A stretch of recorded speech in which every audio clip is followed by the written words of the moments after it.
जय हिंद। एक बार फिर से आप सभी का एग्ज़ाम गुरुजी भाई अरविंद सर यूट्यूब चैनल में तहे दिल से हार्दिक स्वागत है। उत्तर प्रदेश पुलिस कांस्टेबल री एग्ज़ाम के लिए प्रैक्टिस सेट आपका स्टार्ट हो चुका है, जो एग्ज़ामपुर के महाभारत सीरीज या महाभारत बैच का है। इसके पहले हमने महाभारत बैच अच्छे से कंप्लीट करवा दिया है, जिसमें आपका पूरा कंप्लीट जीके खत्म हो गया है। जीके में अगर आपको हो तो संविधान पूरा खत्म हो गया, इतिहास पूरा खत्म हो गया, भूगोल पूरा खत्म हो गया, अर्थव्यवस्था पूरा खत्म हो गया है, विज्ञान पूरा खत्म हो गया जिसमें भौतिक विज्ञान, जीव विज्ञान, रसायन विज्ञान पूरा खत्म हो गया है। इसके अलावा हिंदी, संपूर्ण हिंदी जितना सिलेबस में आपके है यूपी पुलिस कांस्टेबल एग्जाम में पूरा कंप्लीट हो चुका है। इसके अलावा यूपी जीके को हो तो गाइज वो भी मैंने ऑलरेडी कंप्लीट करवा दिया है। यूपी पुलिस कांस्टेबल के एग्जाम में पूछे जाने वाले मेंटल एप्टीट्यूड या कहा जाए मानसिक अभिरुचि के जो 13 टॉपिक दिए गए हैं वो भी मैंने अच्छे से कंप्लीट करवा दिया है।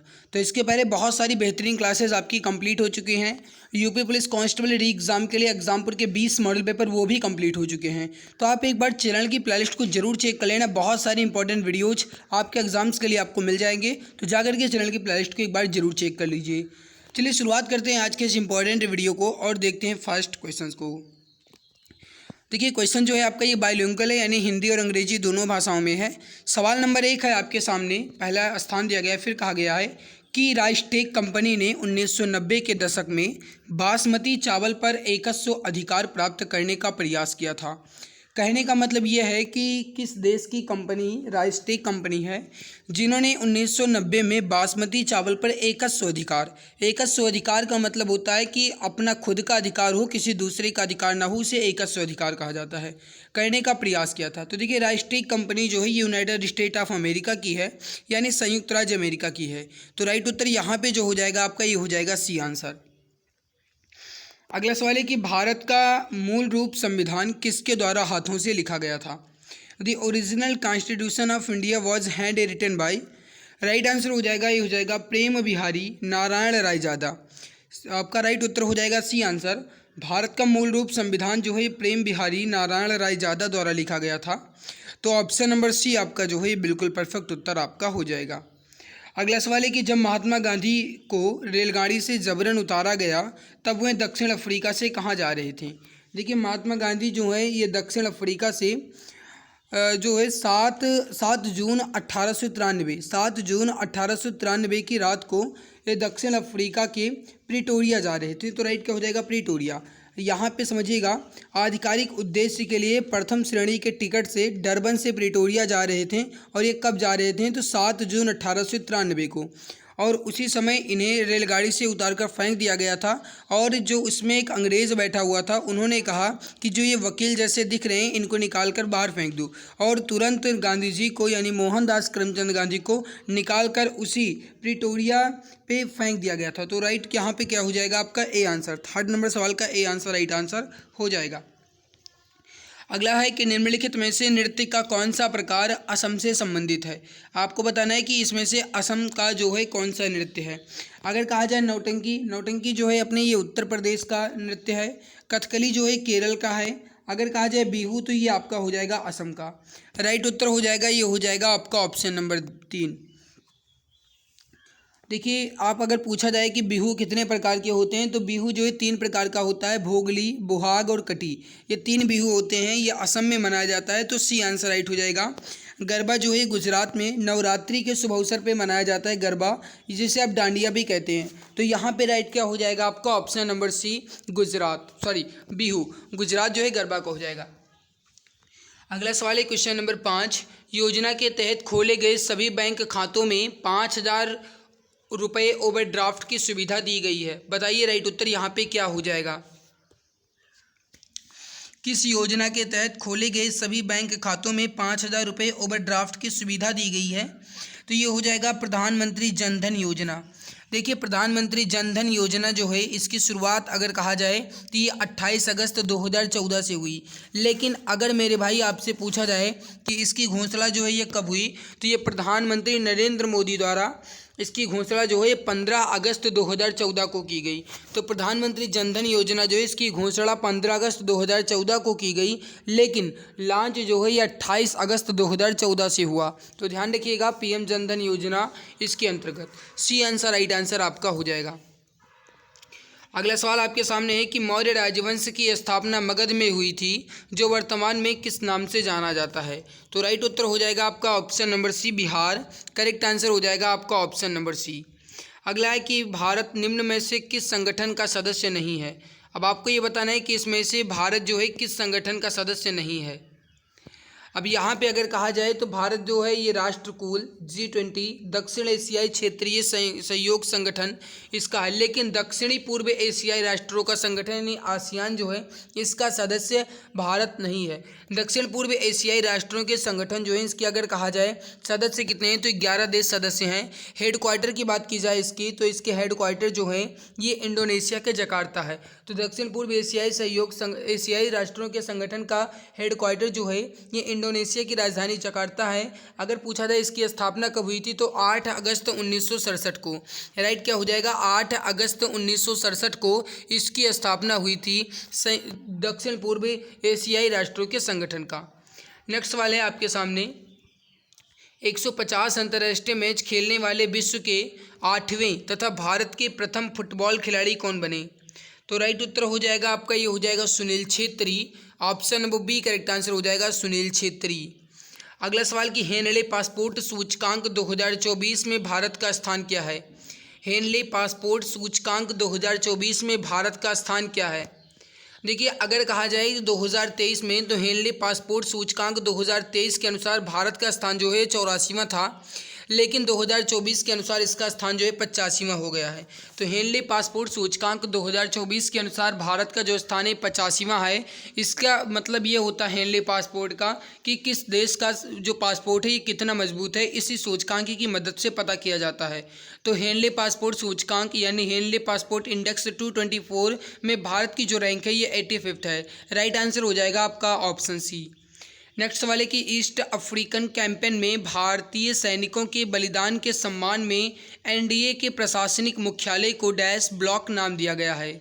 सही आंसर जो हो जाएगा आपका ये हो जाएगा option number C, Sudan block नाम दिया गया है। सी आंसर राइट आंसर आपका हो जाएगा। नेक्स्ट सवाल है कि T20 अंतर्राष्ट्रीय क्रिकेट में 51 गेंदों में 103 रन बनाने वाली पहली भारतीय महिला कौन थी। T20 के अंतर्राष्ट्रीय क्रिकेट में 51 गेंदों में 103 रन बनाने वाली पहली भारतीय महिला कौन थी। तो क्वेश्चन नंबर 11 राइट आंसर जो हो जाएगा आपका ये हो जाएगा हरमनप्रीत कौर। तो वी आंसर राइट आंसर हो जाएगा Harmanpreet Kaur. Option B is perfect answer. Next वाले आपके सामने कि निम्नलिखित में से कौन सा अंग अप्रयुक्त या क्षतिग्रस्त बिंबाणु को हटाने में सक्षम है। राइट उत्तर हो जाएगा आपका ये हो जाएगा तिल्ली, जिसे आप स्प्लीन भी कहते हैं। तो ऑप्शन नंबर सी राइट हो जाएगा तिल्ली या स्प्लीन। आगे बढ़ते हैं, अगला सवाल देखते हैं। नेक्स्ट सवाल आपके सामने है कि मिश्र धातु गुलाब सोने में सोने के अलावा अन्य कौन सी धातु शामिल है। देखिए अगर कहा जाए रोज़ गोल्ड या कहा जाए गुलाब सोना तो इसमें सोने के अलावा क्या होता है मेरे प्यारे भाई। जो गुलाब सोना होता है या फिर कहा जाए रोज़ गोल्ड होता है ये 18 कैरेट का होता है और इसमें 75% सोना होता है और 25% तांबा होता है। तो गुलाब सोने में सोने के अलावा क्या होता है, तांबा भी होता है। और यहाँ पे राइट हो जाएगा आपका डी आंसर, कापर या फिर तांबा। तो option number D is correct answer. Next वाले आपके सामने कि मोनोमर क्रेपोलेक्टम का किस बहुलक को प्राप्त करने के लिए बहुलकीकरण किया जाता है। 14 नंबर सवाल राइट आंसर हो जाएगा nylon 6। Option number B right हो जाएगा नाइलॉन 6। शक्ति की भौतिक मात्रा की बीमा क्या है। द फिजिकल क्वांटिटी या power has dimensions. Right answer हो जाएगा आपका ये हो जाएगा M1L2T-3। राइट हो जाएगा डी आंसर। CaSO4 2H2O का रासायनिक सूत्र है। कहने का मतलब ये है कि CaSO4 2H2O जो है किसका रासायनिक सूत्र है। सही उत्तर हो जाएगा आपका ये हो जाएगा जिप्सम का। ऑप्शन बी राइट हो जाएगा जिप्सम। तो option number B is correct answer. अगला कि पंडित मदन मोहन मालवीय प्रौद्योगिकी विश्वविद्यालय कहाँ स्थित है। Pandit Madan Mohan Malaviya University of Technology is located in Gorakhpur. Right हो जाएगा आपका ऑप्शन नंबर ए गोरखपुर। तो सही आंसर जो हो जाएगा आपका क्वेश्चन नंबर 17 का option number A correct answer हो जाएगा गोरखपुर। तो पंडित मदन मोहन मालवीय प्रौद्योगिकी विश्वविद्यालय गोरखपुर में है। ए आंसर राइट आंसर हो जाएगा। अगला सवाल आपके सामने है कि उत्तर प्रदेश पुलिस के चिन्ह में कौन से जानवर का चित्र है। उत्तर प्रदेश पुलिस के चिन्ह में मछली है, राइट हो जाएगा आपका ऑप्शन नंबर ए मछली। अगला है कि उत्तर प्रदेश लोकसभा में सीटों का योगदान करता है। कहने का मतलब है उत्तर प्रदेश लोकसभा में उत्तर प्रदेश के लोकसभा सीटें कितनी हैं। सही उत्तर हो जाएगा 80 सीटें हैं। उत्तर प्रदेश की लोकसभा में 80 सीटें हैं। माघ मेला किस दिन शुरू होता है। क्वेश्चन नंबर 20 है कि माघ मेला किस दिन शुरू होता है। सही उत्तर हो जाएगा मकर संक्रांति के दिन, राइट हो जाएगा आपका option number A Makar Sankranti. अगला है कि संत कबीर दास का जन्म और पालन पोषण किस शहर में हुआ था। संत कबीर का जन्म पालन पोषण किस शहर में हुआ था, राइट हो जाएगा वाराणसी में, ऑप्शन सी राइट हो जाएगा वाराणसी में। अगला है कि लखनऊ घराने की नींव उस्ताद द्वारा रखी गई थी। कहने का मतलब यह है कि लखनऊ घराने की नींव किस उस्ताद द्वारा रखी गई थी। सही उत्तर हो जाएगा बांछू खान द्वारा, ऑप्शन नंबर बी राइट हो जाएगा बांछू खान। उत्तर प्रदेश पुलिस के आधिकारिक ध्वज में 2 रंग होते हैं, एक लाल और दूसरा जो होता है ये होता है नीला। तो एक लाल होता है और दूसरा नीला होता है। अगर कहा जाए उत्तर प्रदेश पुलिस के चिन्ह में किस जानवर का चित्र होता है तो ये मछली का। तो ये हो जाएगा आपका लाल और नीला साथ में मछली। राइट उत्तर हो जाएगा यहाँ ऑप्शन नंबर बी ब्लू यानी नीला। अगला सवाल है कि अमीर खुसरो द्वारा रचित कविता छाप तिलक सब छीनी किस भाषा में है। अमीर खुसरो द्वारा रचित कविता छाप तिलक सब छीनी यह किस भाषा में है। राइट उत्तर हो जाएगा 24 नंबर सवाल का, ये हो जाएगा आपका ब्रज भाषा में, ऑप्शन सी राइट हो जाएगा।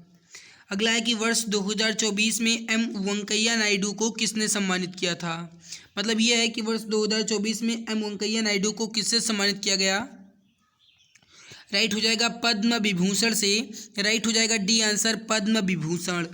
अगला है कि जीएसटी में निम्नलिखित में से किस कर यानी राज्य कर को शामिल किया गया था। जीएसटी में किस कर या राज्य कर को शामिल किया गया था। राइट हो जाएगा आपका चुंगी कर या फिर कहा जाए टैक्स को। राइट हो जाएगा आपका ऑप्शन नंबर ए। नेक्स्ट सवाल है कि विश्व स्वास्थ्य दिवस किस दिन मनाया जाता है। 27 नंबर सवाल है कि विश्व स्वास्थ्य दिवस कब मनाया जाता है।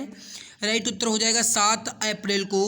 वी आंसर आपका राइट आंसर हो जाएगा 7 अप्रैल को। तो जो भी हमारे डियर यहाँ पे ऑप्शन बी बता रहे हैं बिल्कुल सही आंसर हो जाएगा। अगला कि नियॉन लैंप का आविष्कार किसके द्वारा किया गया था।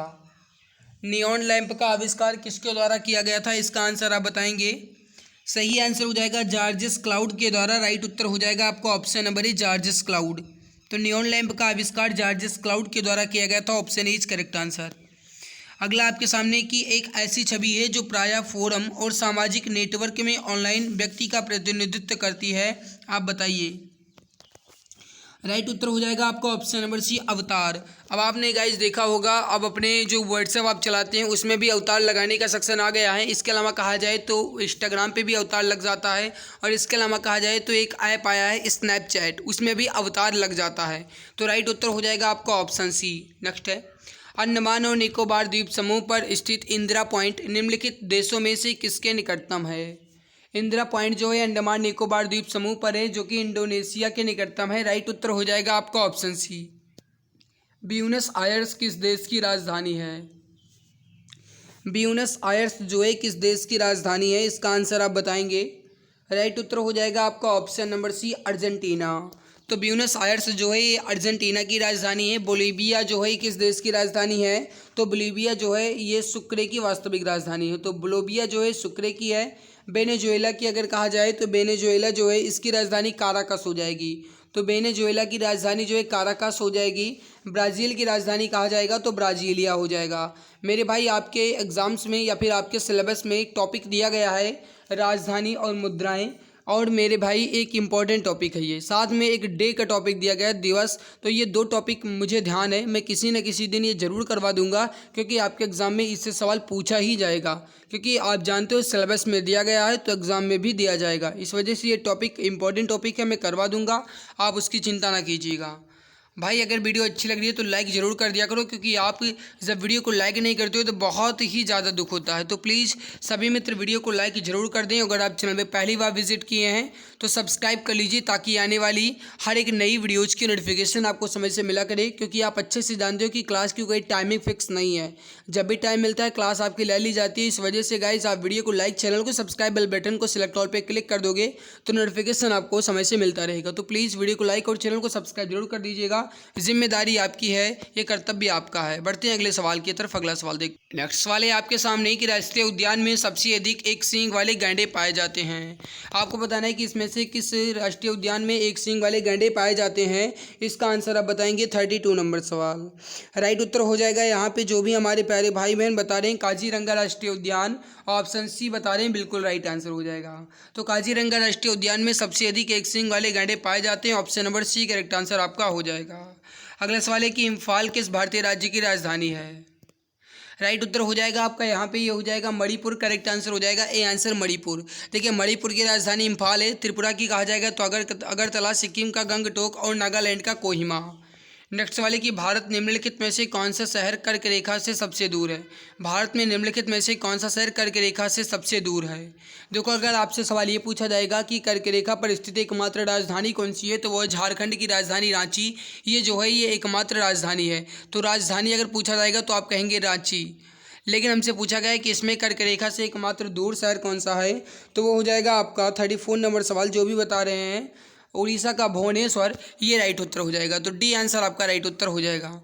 अगला है कि हार्नबिल उत्सव निम्नलिखित में से किस राज्य में मनाया जाता है।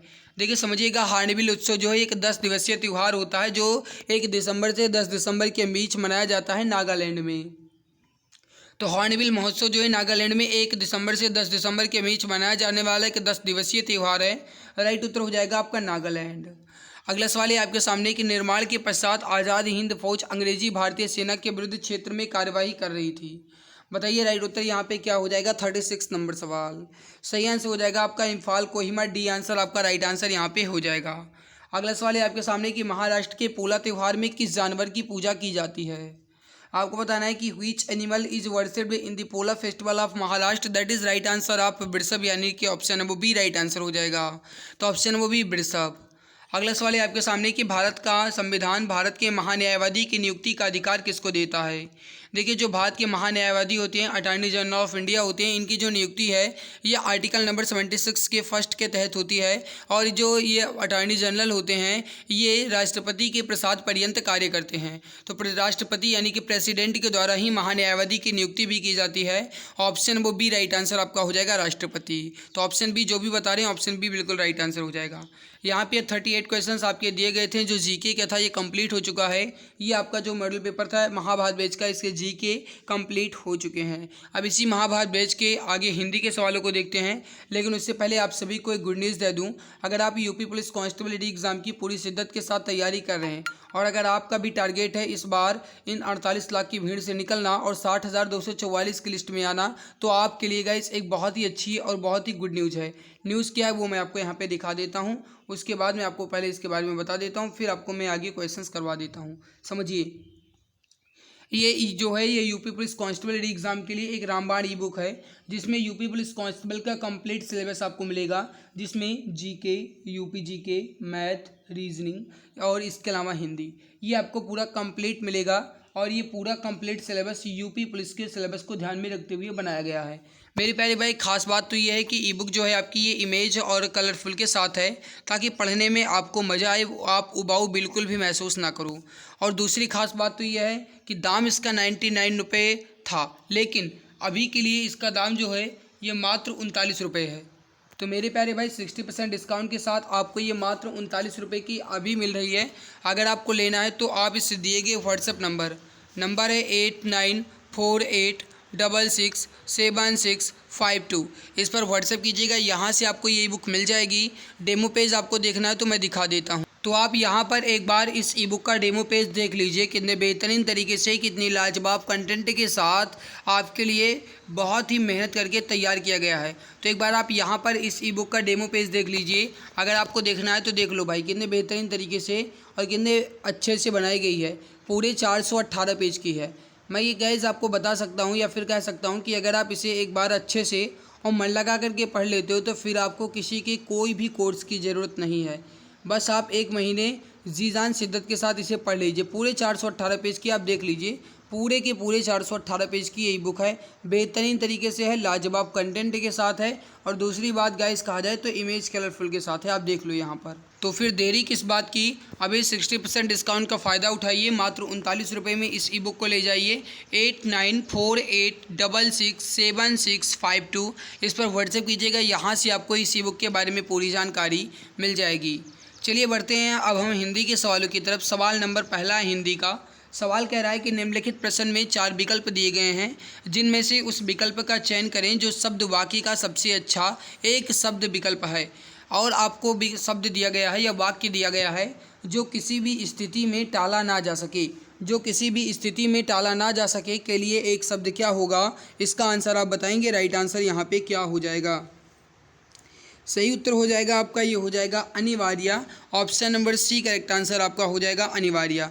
असंभव कब कहा जाएगा? जो काम संभव ना हो उसे आप असंभव कहेंगे, जो काम संभव हो उसे आप संभव कहेंगे, और पूरे जीवन उसे आप कहेंगे आजीवन, और अनिवार्य जिसे किसी भी स्थिति में टाला ना जा सके। तो सी आंसर राइट आंसर हो जाएगा। नेक्स्ट सवाल है आपके सामने कि निम्नलिखित प्रश्न में 4 विकल्प दिए गए हैं, जिनमें से एक शब्द शुद्ध है, और दिए गए इस शुद्ध शब्द में से एक शब्द अनेकार्थी शब्द है। इस शब्द का एक अर्थ क्या है बताइए। अरुण का अनेकार्थी शब्द आपको चुनना है। राइट उत्तर हो जाएगा आपका 40 नंबर का, ये हो जाएगा सूर्य। सूर्य जो है ये अरुण का ही अनेकार्थी है। राइट उत्तर हो जाएगा आपका ऑप्शन नंबर ए। नेक्स्ट सवाल है आपके सामने कि निम्नलिखित प्रश्न में 4 विकल्पों में से अधिकरण कारक की विभक्ति को पहचानिए। आपको ये बताना है कि अधिकरण कारक की विभक्ति इसमें कौन सी है। देखिए, अगर यहाँ पे कहा जाए रा री रे, ये आपका हो जाएगा संबंध कारक, और यहाँ पे अगर कहा जाए तो से या फिर के द्वारा, ये आपका हो जाएगा करण कारक। हे और अरे आपका हो जाएगा संबोधन। लेकिन में और पर ये आपका स्थान की बताता है, स्थान के बारे में बताता है, तो ये आपका हो जाएगा अधिकरण कारक। तो डी आंसर राइट आंसर हो जाएगा। 41 नंबर सवाल का डी आंसर आपका राइट आंसर यहाँ पे हो जाएगा। निम्नलिखित प्रश्न में 4 विकल्पों में से उस सही विकल्प का चयन करें जो बताता है कि कौन सा पुरुषवाचक सर्वनाम का भेद नहीं है। अब आपको ये बताना है कि इसमें से कौन पुरुषवाचक सर्वनाम का भेद नहीं है। देखिए, अन्य पुरुष, मध्यम पुरुष और उत्तम पुरुष ये पुरुषवाचक सर्वनाम के भेद हैं, लेकिन अति उत्तम पुरुष ये कोई पुरुषवाचक सर्वनाम नहीं है। तो सी आंसर आपका राइट आंसर हो जाएगा अति उत्तम पुरुष। नेक्स्ट सवाल है आपके सामने, वही कहा गया है कि बताया गया निम्नलिखित प्रश्न में 4 विकल्प, ये पढ़ना कोई ज़रूरी नहीं है। सवाल कह रहा है कि क्रिया भूतकाल से शुरू होकर अभी अभी समाप्त हुई है, उसे आप क्या कहेंगे। जो कि ये मतलब ये बताना है कि इसमें से कौन सा विकल्प ये बताता है कि जो क्रिया भूतकाल से शुरू होकर के अभी अभी समाप्त हुई हो, यानी कि समाप्त तो अभी भी हुई हो लेकिन उसका कोई पता ना हो कि ये कितने समय पहले हुई है, कितनी पहले हुई होगी, या ऐसा नहीं पता हो, तो इसे आप कहेंगे आसन्न भूतकाल। तो राइट उत्तर हो जाएगा आपका बी आंसर आसन्न भूतकाल। नेक्स्ट सवाल है आपके सामने। सवाल कह रहा है कि निम्नलिखित प्रश्न में वाक्य की संरचना के आधार पर उसका भेद बताइए। वाक्य की संरचना के आधार पर बताना है। जल्दबाजी करोगे तो उत्तर पूरा गलत होगा। सवाल है कि अनु ने देखकर निबंध लिखा। मेरे प्यारे भाई समझिएगा, अगर यहाँ पे कहा जाए जो वाक्य संरचना के आधार पे कहा जाएगा तो ये हो जाएगा आपका कृदंत क्रिया। राइट उत्तर हो जाएगा ए आंसर। लेकिन अगर ये कहा जाता कि अर्थ के आधार पे, तब आपका पूर्वकालिक हो जाता। तो यहाँ पे पूर्वकालिक कब होगा, जब यहाँ पे दूसरा पूछा जाएगा। तो ये पूर्वकालिक ना हो करके कृदंत क्रिया होगा। अनु ने देखकर निबंध लिखा, ए आंसर आपका राइट आंसर हो जाएगा। नेक्स्ट सवाल है कि निम्नलिखित प्रश्न में 4 विकल्प दिए गए हैं, जिनमें से उस विकल्प का चयन करें जो दिए गए शब्द का सही स्त्रीलिंग शब्द है। प्रबंधनकर्ता का स्त्रीलिंग क्या होगा। प्रबंधनकार्ती, प्रबंधकीन, प्रबंधनकर्जी या प्रबंधनकार्ती। अब देखिए, मैं आपको यहाँ पे बता दूँ, अगर देखा जाए तो शुद्ध रूप से यहाँ पे कोई भी नहीं है, क्योंकि ना तो प्रबंधनकर्जी होगा, ना प्रबंधनकार्ती होगा, ना प्रबंधनकीन होगा, और ना ही प्रबंधनकार्ती होगा। मेरे प्यारे भाई, जो इसका हो जाएगा शुद्ध रूप हो जाएगा प्रबंध। ये प्रबंध तो ऐसा ही लिखा जाएगा, और इसके अलावा जो यहाँ पे लिखा है कर्ता, इसके हो जाएगा कर्त्री, ये हो जाएगा कर्त्री। ठीक है, इस तरीके से हो जाएगा, तो इसको समझ लीजिएगा। अगला है कि नीचे दिए गए नेता, नेता का जो बहुवचन होगा ये क्या होगा। नेता का बहुवचन क्या होता है? 46 नंबर सवाल। देखो, नेता का बहुवचन नेते और नेतों और नेताओं। नेताओं जो है ये द्वितीयक हो जाएगा, ये द्वितीयक हो जाएगा, ये नहीं होगा। नेता, बिल्कुल नेता का नेता ही बहुवचन होता है, तो डी आंसर राइट आंसर हो जाएगा। अगर आपसे पूछा जाए कि नेता का स्त्रीलिंग क्या होगा, तो नेत्री होगा। इसको भी आप ध्यान रखिएगा। नेता का नेताइन या नेती, नेता कुछ नहीं, केवल और केवल नेत्री होता है, इसको ध्यान रखिएगा। नेक्स्ट वाले के नीचे दिए गए शब्द का बहुवचन रूप वाला विकल्प चुनिए। ऋतु का बहुवचन क्या होगा? 47 नंबर सवाल है, ऋतु का बहुवचन क्या होगा? ऋतुओं, ऋतुओं ये द्वितीयक हो जाएगा, ऋतुएं ये आपका जो है ये गलत लिखा गया है, ऋतुओं गलत है। राइट उत्तर हो जाएगा ए आंसर ऋतुएं, जो कि चांद बिंदु के साथ होगा, तो राइट उत्तर हो जाएगा आपका ए आंसर ऋतुएं। नेक्स्ट वाले की स्वर रहित व्यंजन जब स्वर सहित व्यंजन से मिलता है तब क्या कहलाता है? जब स्वर रहित व्यंजन स्वर सहित व्यंजन से मिलता है तब क्या कहलाता है? तो उसे हम संयुक्ताक्षर कहते हैं। राइट उत्तर हो जाएगा आपका, ये हो जाएगा ऑप्शन नंबर ए। नेक्स्ट वाले कि निम्नलिखित में से कौन से व्यंजन नासिका द्वारा उच्चारित होते हैं?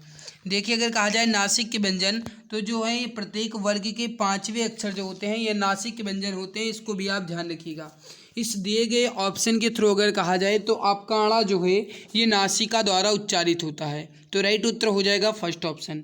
नेक्स्ट है, निम्न वाक्य विशेषण की किस अवस्था से है? यह करेला कड़वा है। बहुत इंपॉर्टेंट सवाल है, यूपीएसआई में पूछा गया है। यह करेला कड़वा है, ये आपको बताना है कि कौन सी विशेषता है, विशेषण की कौन सी विशेषता है। 50 नंबर सवाल।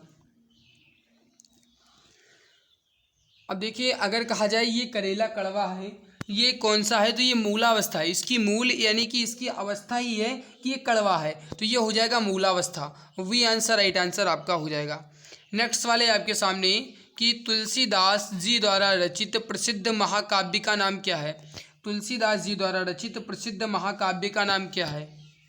तो ये हो जाएगा Shri Ramcharitmanas. B answer right हो जाएगा श्री रामचरितमानस। नेक्स्ट है कि रंगभूमि किस प्रसिद्ध लेखक द्वारा रचित उपन्यास है? रंगभूमि किस प्रसिद्ध लेखक द्वारा रचित उपन्यास है? देखिए, जाने माने और सबसे प्रसिद्ध उपन्यासकार धनपत राय के नाम से मशहूर मुंशी प्रेमचंद, ये जो हैं ये रंगभूमि, गोदान, गबन, ये सभी जो उपन्यास हैं ये मुंशी प्रेमचंद द्वारा ही लिखे गए हैं, तो ए आंसर आपका राइट उत्तर हो जाए। नेक्स्ट सवाल 53 नंबर है कि इनमें से कौन सी जयशंकर प्रसाद जी की प्रसिद्ध रचना है?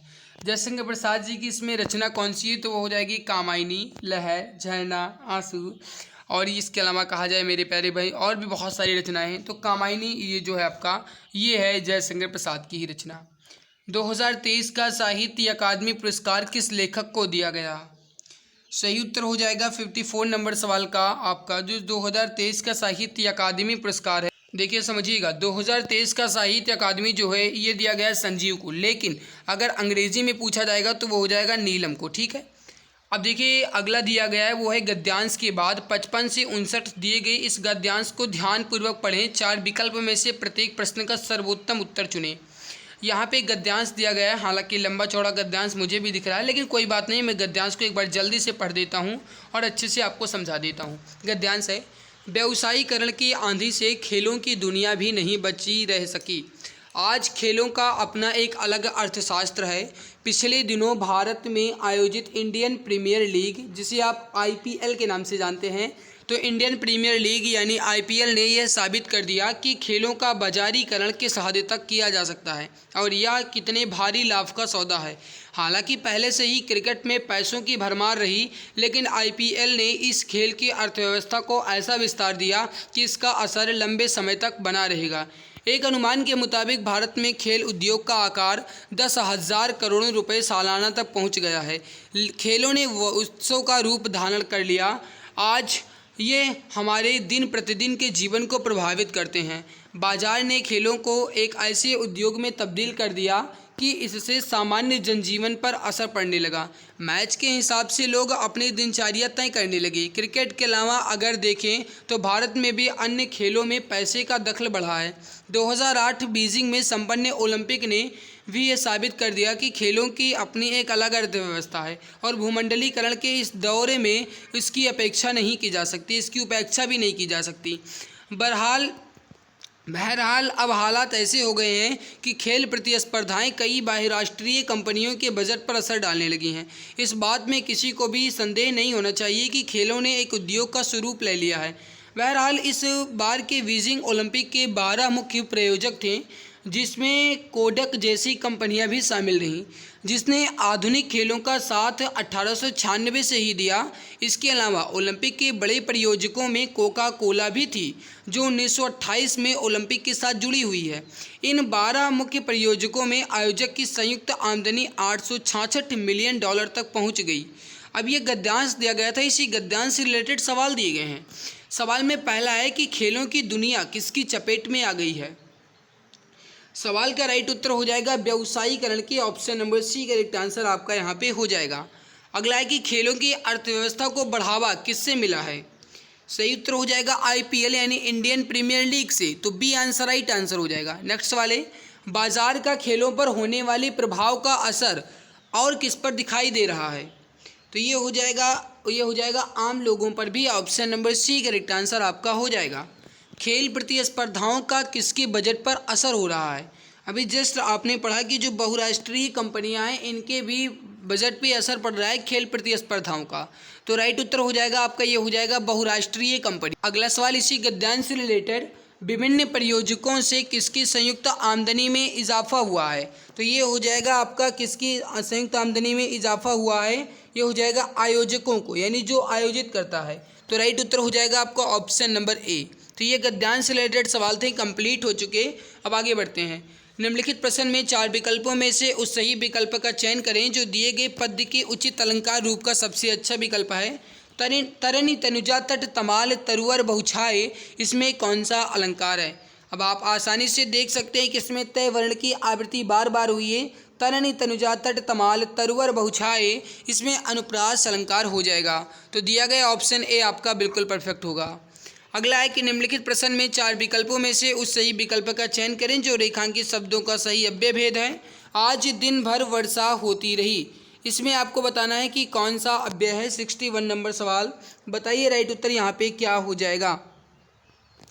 देखिए वर्षा होती रही, इसमें अगर कहा जाए अव्यय तो ये हो जाएगा क्रिया की विशेषता बता रहा है दिन भर, तो राइट उत्तर हो जाएगा क्रिया विशेषण अव्यय। अगला है कि निम्नलिखित प्रश्न में 4 विकल्प दिए गए हैं, उस सही विकल्प का चयन करें जो अशुद्ध वाक्य के शुद्ध रूप का सबसे अच्छा विकल्प है। आप नानी के घर जाओ, इसका आप शुद्ध रूप बताइए। आप नानी के घर जाइए, क्या यह शुद्ध हो सकता है। फिलहाल अभी देखते हैं। आप नानी घर जाओ, ये गलत है। आप नानी के घर जाबो, ये गलत है। आपने नानी के घर जाना है, ये भी गलत है, तो राइट हो जाएगा ए आंसर, आप नानी के घर जाइए, यही आपका बिल्कुल राइट उत्तर हो जाएगा। सही आंसर हो जाएगा फर्स्ट ऑप्शन। एक छंद में कितने चरण होते हैं। एक छंद में कुल मिलाकर के 4 चरण होते हैं, राइट उत्तर हो जाएगा आपका, ये हो जाएगा ए आंसर। नेक्स्ट वाले के निम्नलिखित प्रश्न में 4 विकल्पों में से उस सही विकल्प का चयन करें जो दिए गए मुहावरे का सही अर्थ वाला विकल्प है। मुहावरा है गीदड़ भभकी। गीदड़ भभकी, इस मुहावरे का सही अर्थ क्या होगा। 64 नंबर सवाल, गीदड़ भभकी यानी कहते हैं ना कि तुम्हारी धमकी से हम नहीं डरते, यानी कोरी धमकी, राइट क्या हो जाएगा ए आंसर, कोरी धमकी। अगला, रस का संबंध किस धातु से माना जाता है, या फिर कहा जाए रस जो है किस धातु से मिलकर बना हुआ है, तो ये हो जाएगा श्रेय धातु। तो राइट उत्तर हो जाएगा आपका 65 नंबर सवाल का श्रेय धातु, राइट उत्तर हो जाएगा आपका, ये हो जाएगा ऑप्शन नंबर ए। तो रस का संबंध जो है श्रेय धातु से है। आगे बढ़ते हैं। निम्नलिखित प्रश्न में 4 विकल्पों में से उस सही विकल्प का चयन करें जो निर्देशानुसार वाक्य परिवर्तन वाला सही विकल्प है। हाथी ने केला खाया, इसका कर्मवाच्य आपको बदलना है। हाथी ने केला खाया, इसका कर्मवाच्य आपको बदलना है। 66 नंबर सवाल, हाथी केला खाता है, हाथी केला खा लिया, हाथी केला खाया, राइट हो जाएगा हाथी द्वारा केला खाया गया, ये कर्मवाच्य में हो जाएगा। हाथी ने केला खाया ये आपका कर्तव्यवाच्य है और कर्मवाच्य हो जाएगा हाथी द्वारा केला खाया गया। इसमें से किस चिन्ह का अर्थ आधा रुकना है, आपको ये बताना है कि इसमें से किस चिन्ह का अर्थ आधा रुकना है। देखिए आधा रुकना यानी कहा जाए अल्प विराम, तो अल्प विराम आपका ये हो जाएगा ए आंसर में, ए आंसर आपका राइट आंसर हो जाएगा। अगला है कि निम्नलिखित प्रश्न में 4 विकल्प दिए गए, उस सही विकल्प का चयन करें जो समास वाला सही विकल्प है। दशानन, इसका सही समास विग्रह क्या होगा। 10 हैं आनंद जिसके, यानी कि कहा जाए तो ये हो जाएगा रावण, तो ये हो जाएगा आपका ए आंसर, 10 हैं आनंद जिसके, इसे आप कहेंगे दशानन, राइट उत्तर हो जाएगा आपका ऑप्शन ए। अगला कि निम्नलिखित प्रश्न में 4 विकल्पों में से उस सही विकल्प का चयन करें जो दिए गए शब्द का सही समान अर्थ वाला शब्द है। कौशल, कौशल का सही समानार्थी क्या होगा। कौशल, कहते हैं ना कि वो इस काम में कुशल है या फिर कहा जाए दक्ष है, तो दक्षता आपका ये हो जाएगा कौशल का। नीड जो है इसे आपका होता है घोंसला, ज्योत्सना होगा नहीं, चपल जो है आपका ये भी नहीं होगा। तो राइट उत्तर हो जाएगा आपका ऑप्शन नंबर ए। अगला सवाल है कि निम्नलिखित प्रश्न में 4 विकल्पों में से उस सही विकल्प का चयन करें। जो सही विकल्प है अवगुण शब्द में उपसर्ग बताना है। अवगुण शब्द में उपसर्ग आपको बताना है। देखो गुण आपका जो हो जाएगा ये आपका नहीं होगा, ये प्रत्यय ये मूल शब्द हो जाएगा। आपका होगा नहीं अव जो है आपका ये हो जाएगा सी आंसर, अवगुण शब्द में उपसर्ग। तो option number C is correct answer. अगला है कि निम्नलिखित प्रश्न में 4 विकल्पों में से उस सही विकल्प का चयन करें जो प्रत्यय से नहीं बना, यानी कि इसमें से कौन है जो प्रत्यय से नहीं है, प्रत्यय रहित है। देखिए लालिमा में कहा जाए तो आपका इमा प्रत्यय हो जाएगा, टुकड़ी में आपका ई प्रत्यय हो जाएगा, शक्तिमान में मान प्रत्यय हो जाएगा, लेकिन सफल में कोई भी प्रत्यय नहीं है, तो ये आपका प्रत्यय रहित शब्द है। डी आंसर आपका राइट आंसर हो जाएगा। निम्नलिखित प्रश्न में 4 विकल्प दिए गए उस सही विकल्प का चयन करें जो दिए गए शब्द का सही तद्भव रूप है। ग्राम का तद्भव आपको बताना है। 72 नंबर सवाल। ग्राम का तद्भव जो हो जाएगा ये गांव हो जाएगा, option number B right answer हो जाएगा आपका गांव। अगला है कि दिए गए प्रश्न में 4 विकल्प दिए गए उस सही विकल्प का चयन करें जो दिए गए शब्द का सही विपरीत अर्थ बताता है। बंधन, बंधन का आपको विपरीत अर्थ बताना है या फिर कहा जाए विलोम आपको बताना है। बंधन का जो विलोम हो जाएगा, देखो बांधना ये होगा नहीं, ये हो जाएगा मुक्त। तो राइट उत्तर हो जाएगा आपका डी आंसर। पकड़ना छोड़ना ये होगा, ठीक है, इसको मत बताइएगा। सूक्ति का सही संधि विच्छेद क्या होगा? सूक्ति का सही संधि विच्छेद क्या होगा? देखो सधन उक्ति ये क्या होगा? नहीं, ये तो बिल्कुल नहीं होगा। और सु उक्ति ये होगा नहीं, सुक्ति होगा नहीं, राइट हो जाएगा ए आंसर। सुधन उक्ति राइट उत्तर हो जाएगा आपका, ये हो जाएगा ए आंसर। अगला है आपके सामने कि निम्नलिखित प्रश्न में 4 विकल्पों में से उस सही विकल्प का चयन करें जो दिए गए शब्द का सही संधि विच्छेद। धर्मात्मा का सही संधि विच्छेद क्या होगा? धर्मात्मा का सही संधि विच्छेद होगा, ये होगा धर्म धन आत्मा। राइट उत्तर हो जाएगा आपका वी आंसर, धर्म धन आत्मा। तो option number B is correct answer. धर्मात्मा में धर्म धन आत्मा आपका हो जाएगा सही संधि विच्छेद। सो गाइज यहाँ पे आपके जो जीके और इसके अलावा हिंदी के सेक्शन दिए गए थे कंप्लीट हो चुके हैं। बाकी जो आपका बचता है ये रीजनिंग और मैथ बचता है। तो रीजनिंग मैथ जो है ये मैं सॉल्व करवा दूंगा। फिलहाल के लिए जब तक ये सॉल्व नहीं होता है तब तक मैं इसकी पीडीएफ मैं टेलीग्राम पे भेज दे रहा हूँ। टेलीग्राम से आप इसके रीजनिंग और मैथ को सॉल्व कर लीजिएगा। अगर आपके सवाल नहीं लगते हैं तो आप इसके जो सवाल हैं या डाउट हैं ये आप यूपी पुलिस री एग्ज़ाम वाले डाउट ग्रुप में भेज सकते हैं। वहाँ पे आपको इसके हल मिल जाएंगे। जो भी सवाल आपका हल नहीं होता है आप उसकी स्क्रीनशॉट लीजिए और यूपी पुलिस री एग्ज़ाम का जो डाउट ग्रुप बना हुआ है उसमें आप अपना डाउट शेयर कर दीजिएगा। डाउट ग्रुप के लिंक जो है मैंने इसी वीडियो के नीचे डिस्क्रिप्शन बॉक्स में दे रखी है, वहाँ से आप डाउट ग्रुप से जुड़ सकते हैं। या फिर आप अगर मेन चैनल से जुड़े हैं तो वहाँ पे मैं यहाँ शेयर कर दूंगा डाउट ग्रुप की लिंक, वहाँ से आप जुड़ जाइएगा। उससे आपको फ़ायदा ये मिलेगा कि अगर आपका कहीं कोई भी डाउट है, चाहे आपकी वो एग्ज़ाम से रिलेटेड हो या कोई सवाल हो, आप उसमें तुरंत शेयर कीजिए, आपको उसका हल तुरंत मिलता है। तो मेरे प्यारे भाई आई होप ये आज की हमारी मेहनत आपको बहुत अच्छी लगी होगी। भाई अच्छी लगी तो देरी किस बात की, वीडियो को जस्ट लाइक कर दीजिए और अगर आप चैनल पे पहली बार आए हो तो सब्सक्राइब कर लीजिए ताकि आने वाली वीडियोज़ की नोटिफिकेशन आपको समय से मिला करे। बाकी मेहनत कैसी लगी इस पर आप अपना फीडबैक जरूर शेयर करेंगे, मुझे पूरा पता है। तो अच्छे से कमेंट करके जरूर बताइएगा कि आज की हमारी मेहनत कैसी लगी। तो मिलते हैं इसके बाद एक और नई खास वीडियो में। तब तक के लिए खुश रहिए, मुस्कुराते रहिए, जी जान से दर्द के साथ पढ़ाई करते रहिए। जय हिंद, जय भारत, वंदे मातरम।